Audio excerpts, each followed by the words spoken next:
ಶ್ರೀ ರಾಮರ ಹೆಸರು ಕೇಳುವಾಗ ಹನುಮಂತ ಸ್ವಾಮಿ ನೆನಪಿಗೆ ಬರುತ್ತಾರೆ. ಹಾಗೆ ಎಲ್ಲಿ ರಾಮನಾಮ ಕೇಳಿಸುತ್ತದೋ ಅಲ್ಲಿ ಆಂಜನೇಯ ಸ್ವಾಮಿ ಪ್ರತ್ಯಕ್ಷ ಆಗುತ್ತಾರೆ. ಎಲ್ಲಿ ಹನುಮನೋ ಅಲ್ಲಿ ರಾಮನು, ಎಲ್ಲಿ ರಾಮನೋ ಅಲ್ಲಿ ಹನುಮನು.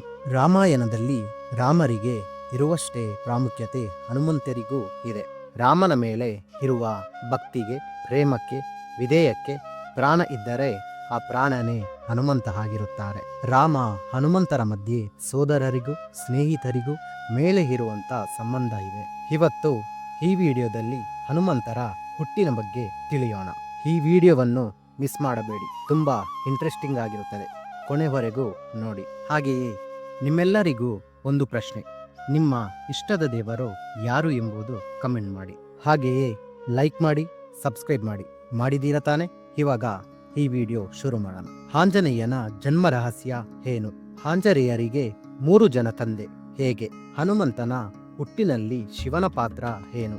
ಈ ವಿಷಯಗಳನ್ನು ಈ ವಿಡಿಯೋದಲ್ಲಿ ತಿಳಿಯೋಣ. ಹನುಮಂತರ ಜನ್ಮ ರಹಸ್ಯ ಬಗ್ಗೆ ತಿಳಿಯೋಣ. ಹನುಮಾನ್ ಚಾಲೀಸದಲ್ಲಿ ಒಂದು ಕಡೆ ಹೀಗೆ ಹೇಳಿರುತ್ತಾರೆ: ಶಂಕರ ಸುವನ ಕೇಸರಿ ನಂದನ, ತೇಜ ಪ್ರತಾಪ ಮಹಾಜಗವಂದನ. ಹಾಗೆಯೇ ಇನ್ನೊಂದು ಕಡೆ ಅಂಜನಿ ಪುತ್ರ ಪವನಸುತ ನಾಮ ಅಂತ ಹೇಳಲಾಗಿದೆ. ಇದರಿಂದ ಗೊತ್ತಾಗೋದು ಏನೆಂದರೆ ಆಂಜನೇಯನು ಶಂಕರನಿಗೆ ಕುಮಾರನು, ಕೇಸರಿಗೆ ಪುತ್ರನು, ಹಾಗೆ ವಾಯುವಿಗೆ ಕುಮಾರನು ಎಂಬುದು. ಈ ಮೂವರಲ್ಲಿ ಯಾರು ಹನುಮಂತನಿಗೆ ತಂದೆ ಎಂದು ತಿಳಿಯಬೇಕಾದರೆ ಆಂಜನೇಯ ಹುಟ್ಟಿನ ಹಿಂದೆ ನಡೆದಿರುವ 4 ಸಂಘಟನೆಗಳನ್ನು ತಿಳಿಯಬೇಕು. ಮೊದಲ ಸಂಘಟನೆ ಪ್ರಕಾರ ಹನುಮಂತನ ಹುಟ್ಟಿಗೆ ಪ್ರಸ್ತಾಪ ಇರುವುದು ದಕ್ಷಯಜ್ಞಂನಲ್ಲಿ. ಅದೇನು ದಕ್ಷಯಜ್ಞ? ಒಂದು ಯುಗದಲ್ಲಿ ನಡೆದರೆ ಆಂಜನೇಯನ ಹುಟ್ಟು ಇನ್ನೊಂದು ಯುಗದಲ್ಲಿ ನಡೆದಿದೆ.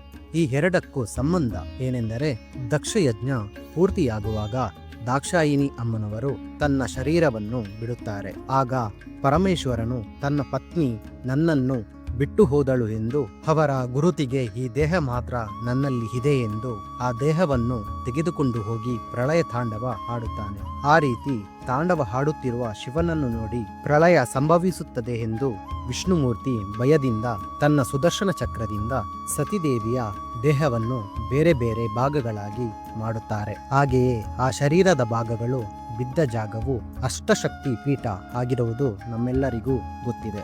ಆದರೆ ವಿಷ್ಣುಮೂರ್ತಿ ಸತಿದೇವಿಯನ್ನು ಸುದರ್ಶನದಿಂದ ದೇಹವನ್ನು ಭಾಗಗಳಾಗಿ ಕತ್ತರಿಸಿದ್ದರಿಂದ ಶಿವನಿಗೆ ವಿಪರೀತವಾಗಿ ಕೋಪ ಬರುತ್ತದೆ. ಯಾಕೆಂದರೆ ಮೊದಲೇ ಪತ್ನಿ ಇಲ್ಲದೆ ದುಃಖದಲ್ಲಿ ಇರುವಾಗ ಆ ದೇವಿಯ ದೇಹವನ್ನು ಕತ್ತರಿಸಿದ್ದೀಯ ಎಂದು ವಿಷ್ಣುಮೂರ್ತಿ ಮೇಲೆ ಕೋಪದಿಂದ ನನ್ನಂತೆ ನೀನು ಕೂಡ ಪತ್ನಿ ವಿಯೋಗವನ್ನು ಅನುಭವಿಸುತ್ತೀಯ ಎಂದು ಶಾಪ ಕೊಡುತ್ತಾರೆ. ಆಮೇಲೆ ಪರಮೇಶ್ವರನು ಶಾಂತಿಯಾದಾಗ ಮಾಮೂಲು ಸ್ಥಿತಿಗೆ ಬಂದಾಗ ಲೋಕ ಕಲ್ಯಾಣಕ್ಕಾಗಿ ವಿಷ್ಣುಮೂರ್ತಿ ಮಾಡಿರುವ ಕೆಲಸವನ್ನು ನೆನಪಿಸಿಕೊಂಡು ಅನವಶ್ಯಕವಾಗಿ ಶಪಿಸಿದೆ ಎಂದು ಶಿವನು ಬೇಜಾರಾಗಿ, ನನ್ನ ಶಾಪದಿಂದ ಯಾವಾಗ ನೀನು ಪತ್ನಿ ವಿಯೋಗದಿಂದ ದುಃಖದಲ್ಲಿ ಇರುತ್ತೀಯೋ ಆಗ ನಾನೇ ಸ್ವತಃ ಬಂದು ನಿನ್ನ ಮತ್ತು ನಿನ್ನ ಪತ್ನಿಯನ್ನು ಒಂದು ಮಾಡುತ್ತೇನೆ ಎಂದು ವಿಷ್ಣುವಿಗೆ ಮಾತು ನೀಡುತ್ತಾರೆ. ಇದು ಒಂದು ಸಂಘಟನೆ. ಈ ಸಂಘಟನೆ ಜರುಗಿದ ಮೇಲೆ ಇನ್ನೊಂದು ಯುಗದಲ್ಲಿ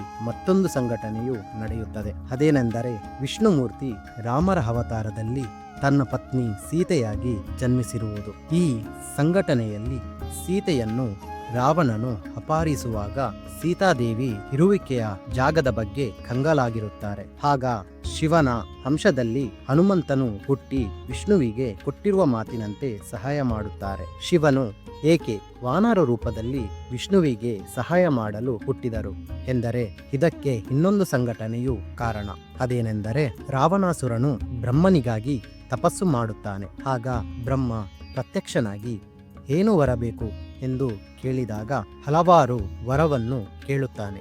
ಅದರಲ್ಲಿ ಒಂದು ವರವಾದ, ನಾನು ನರರು ಮತ್ತು ವಾನರರು ಕೈಯಲ್ಲಿ ಬಿಟ್ಟು ಬೇರೆ ಯಾರಿಂದಲೂ ನನಗೆ ಮರಣ ಬರಬಾರದು ಎಂದು. ಹೀಗೆ ಬ್ರಹ್ಮನಿಂದ ವರವನ್ನು ಪಡೆಯುತ್ತಾನೆ. ಹಾಗೆ ರಾವಣನು ಒಂದು ಬಾರಿ ಕೈಲಾಸದಲ್ಲಿ ನಂದಿ ಜೊತೆ ಹೋರಾಡಿ ಕೋತಿ ಮುಖದವನೇ ಎಂದು ನಂದಿಯನ್ನು ಬೈಯುತ್ತಾನೆ. ಆಗ ನಂದಿಗೆ ಕೋಪ ಬಂದು, ವಾನರರಿಂದಲೇ ನಿನ್ನ ಲಂಕ ನಾಶವಾಗುತ್ತದೆ, ಅವರೇ ನಿನ್ನ ಸಾವಿಗೆ ಕಾರಣ ಆಗುತ್ತಾರೆ ಎಂದು ಶಪಿಸುತ್ತಾನೆ. ಈ ಕಾರಣದಿಂದ ರಾವಣನ ಸಾವಿಗೆ ನರರು ಅಥವಾ ವಾನರರು ಕಾರಣ ಆಗಬೇಕು. ಅದಕ್ಕಾಗಿ ಒಬ್ಬ ಶಕ್ತಿವಂತ ವಾನರ ಹುಟ್ಟಬೇಕು. ಅದಕ್ಕಾಗಿ ಶಿವನು ವಾನರರ ರೂಪದಲ್ಲಿ ಹನುಮಂತನಾಗಿ ರಾಮ ಸೀತೆಯರಿಗೆ ಸಹಾಯ ಮಾಡಲೆಂದು, ಹಾಗೆಯೇ ರಾವಣಾಸುರನ ಸಂಹಾರ ವಿಷಯಕ್ಕಾಗಿ ಈ ರೀತಿ ವಾನರ ರೂಪದಲ್ಲಿ ಜನ್ಮಿಸಲು ನಿರ್ಣಯಿಸುತ್ತಾನೆ. ಇನ್ನು ಕೊನೆಯ ಸಂಘಟನೆ. ಈ ವಾನರ ರೂಪಕ್ಕೆ ಜನ್ಮ ಅನ್ನೋದು ಯಾವ ರೀತಿಯಾಗಿ ನಡೆದಿದೆ? ಅದು ಹೇಗೆಂದರೆ, ದೇವಲೋಕದಲ್ಲಿ ಪುಣ್ಯಕ ಸ್ಥಳ ಎಂಬ ಅಪ್ಸರೆ ಇರುತ್ತಾಳೆ. ಅವಳು ನೋಡಲು ತುಂಬಾ ಸುಂದರವಾಗಿ ಇದ್ದಳು. ಬೃಹಸ್ಪತಿ ಹತ್ತಿರ ಕೆಲಸ ಮಾಡುತ್ತಾ ಇರುತ್ತಾಳೆ. ಹಾಗೆ ಒಂದು ದಿನ ಬೃಹಸ್ಪತಿ ತೀವ್ರ ತಪಸ್ಸು ಮಾಡುತ್ತಾ ಇರುವಾಗ ಆಕೆ ಬೃಹಸ್ಪತಿಯ ತಪಸ್ಸನ್ನು ಭಂಗ ಮಾಡಲು ಯತ್ನಿಸುತ್ತಾಳೆ. ಅದಕ್ಕೆ ಅವನಿಗೆ ಕೋಪ ಬಂದು, ಕೋತಿ ಚೇಷ್ಟೆಯೆಲ್ಲ ಮಾಡುತ್ತಾ ಇದ್ದೀಯ ಎಂದು, ಭೂಮಿ ಮೇಲೆ ಕೋತಿಯಾಗಿ ಹುಟ್ಟು ಎಂದು ಶಪಿಸುತ್ತಾನೆ. ಅದಕ್ಕೆ ಅವಳು ತುಂಬಾ ಬೇಜಾರಾಗುತ್ತಾಳೆ. ಅವಾಗ ಬೃಹಸ್ಪತಿ ಬೇಜಾರಾಗಬೇಡ ಎಂದು ಒಂದು ಮಹತ್ತರವಾದ ಅವತಾರ ಭೂಮಿ ಮೇಲೆ ಬರುವುದಕ್ಕೆ ನೀನು ಕಾರಣವಾಗುತ್ತೀಯ ಎಂದು, ಅದಕ್ಕಾಗಿ ನೀನು ಕೆಳಗೆ ಹೋಗಿ ತಪಸ್ಸು ಮಾಡು, ನಿನಗೆ ಒಬ್ಬ ಮಗ ಹುಟ್ಟುತ್ತಾನೆ, ಆಮೇಲೆ ನಿನಗೆ ನಿನ್ನ ರೂಪ ಮರಳಿ ಬರುತ್ತದೆ ಎಂದು ಹೇಳುತ್ತಾನೆ. ಹಾಗೆ ಪುಣ್ಯಕ ಸ್ಥಳ ಎಂಬ ಅಪ್ಸರೆ ಭೂಮಿ ಮೇಲೆ ಗೌತಮ ಮಹರ್ಷಿ ಮತ್ತು ಅಹಲ್ಯೆಗೆ ಮಗಳಾಗಿ ಜನ್ಮಿಸುತ್ತಾಳೆ. ಆ ಮಗಳ ಹೆಸರೇ ಅಂಜನಾದೇವಿ. ಅಂಜನಾದೇವಿ ಹುಟ್ಟಿದ ಮೇಲೆ ಒಂದು ದಿನ ಗೌತಮನು ಮನೆಯಲ್ಲಿ ಇಲ್ಲದಾಗ ಸೂರ್ಯನು ಅಹಲ್ಯೆ ಇರೋ ಹತ್ತಿರ ಬರುತ್ತಾನೆ. ಸೂರ್ಯನ ತೇಜಸ್ಸು ಕಂಡು ಅಹಲ್ಯೆಯು ಸೂರ್ಯನಿಗೆ ಮನಸ್ಸನ್ನು ಕೊಡುತ್ತಾಳೆ. ಹಾಗೆ ಇವರಿಬ್ಬರಿಗೆ ಇಬ್ಬರು ಮಕ್ಕಳು ಹುಟ್ಟುತ್ತಾರೆ. ಹೀಗೆ ಅಹಲ್ಯೆಗೆ 3 ಮಕ್ಕಳು. ಆದರೆ ಗೌತಮನಿಗೆ ವಿಷಯ ಗೊತ್ತಿರುವುದಿಲ್ಲ. ಇಬ್ಬರು ಗಂಡು ಮಕ್ಕಳನ್ನು ತನ್ನ ಮಕ್ಕಳೆಂದು ತಿಳಿದಿರುತ್ತಾನೆ. ಆಮೇಲೆ ಒಂದು ದಿನ ಗೌತಮನು ಇಬ್ಬರು ಮಕ್ಕಳನ್ನು ಎತ್ತಿಕೊಂಡು ಮಗಳನ್ನು ನಡೆಸಿಕೊಂಡು ಸಮುದ್ರದ ಬದಿಯಲ್ಲಿ ನಡೆಯುತ್ತಾ ಇರಬೇಕಾದರೆ, ನಿನ್ನ ಮಗಳನ್ನು ನಡೆಸಿಕೊಂಡು ಪರರ ಮಕ್ಕಳನ್ನು ಎತ್ತಿಕೊಂಡು ಹೋಗುತ್ತಾ ಇದ್ದೀಯ ಎಂದು ಮಗಳಾದ ಅಂಜನಾದೇವಿ ತಂದೆಗೆ ಹೇಳುತ್ತಾಳೆ. ಆಗ ಗೌತಮನಿಗೆ ಕೋಪ ಬಂದು, ನೀವು ನನ್ನ ಮಕ್ಕಳು ಆಗದಿದ್ದರೆ ಪರರ ಮಕ್ಕಳಾದರೆ ನಿಮ್ಮ ಮುಖವು ವಾನರ ಮುಖದಂತೆ ಆಗುತ್ತದೆ ಎಂದು ತನ್ನ ಮಕ್ಕಳನ್ನು ಶಪಿಸಿ ಅವರನ್ನು ಸಮುದ್ರಕ್ಕೆ ಎಸೆಯುತ್ತಾನೆ. ಇದರಿಂದ ಈ ಮಕ್ಕಳು ವಾಲಿ ಸುಗ್ರೀವರಾಗಿ ಮಾರ್ಪಡುತ್ತಾರೆ. ಇನ್ನು ಈ ಸಂಘಟನೆ ನಡೆದಾಗ ಪತ್ನಿ ಅಹಲ್ಯೆಗೆ ಕೋಪ ಬರುತ್ತದೆ. ಗೌತಮನ ಹತ್ತಿರ ತನ್ನ ಗುಟ್ಟನ್ನು ಹೇಳಿದ್ದಾಳೆ ಎಂದು ಅಹಲ್ಯೆ ಅಂಜನಾದೇವಿಗೆ ನಿನಗೆ ವಾನರನೇ ಹುಟ್ಟುತ್ತಾನೆ ಎಂದು ಶಪಿಸುತ್ತಾಳೆ. ನಂತರ ಅಂಜನಾದೇವಿಗೆ ಕೇಸರಿ ಎಂಬ ಆತನ ಜೊತೆ ಮದುವೆಯಾಗುತ್ತದೆ. ಕೆಲವು ದಿನಗಳ ನಂತರ ಪಾರ್ವತಿ ಪರಮೇಶ್ವರನು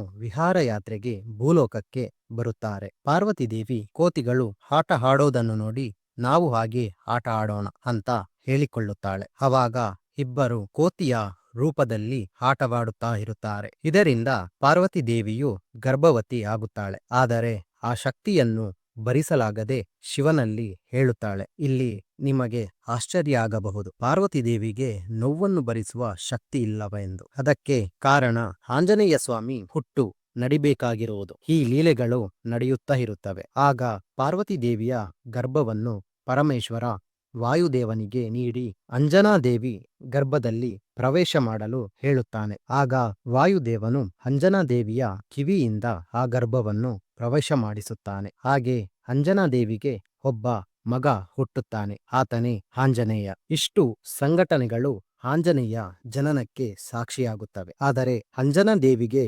ಹುಟ್ಟಿರುವುದರಿಂದ ಅಂಜನಿ ಪುತ್ರ ಎಂಬ ಹೆಸರು ಬರುತ್ತದೆ. ಹೀಗೆ ನೋಡಿದರೆ ಆಂಜನೇಯನಿಗೆ ಭೌತಿಕ ತಂದೆ ಕೇಸರಿ, ವೈದಿಕ ತಂದೆ ವಾಯುದೇವ, ಪೌರಾಣಿಕವಾಗಿರುವ ತಂದೆ ಮಹಾಶಿವನು. ಅದಕ್ಕೆ ಹನುಮಂತನಿಗೆ 3 ತಂದೆಯರು ಎನ್ನುವುದು.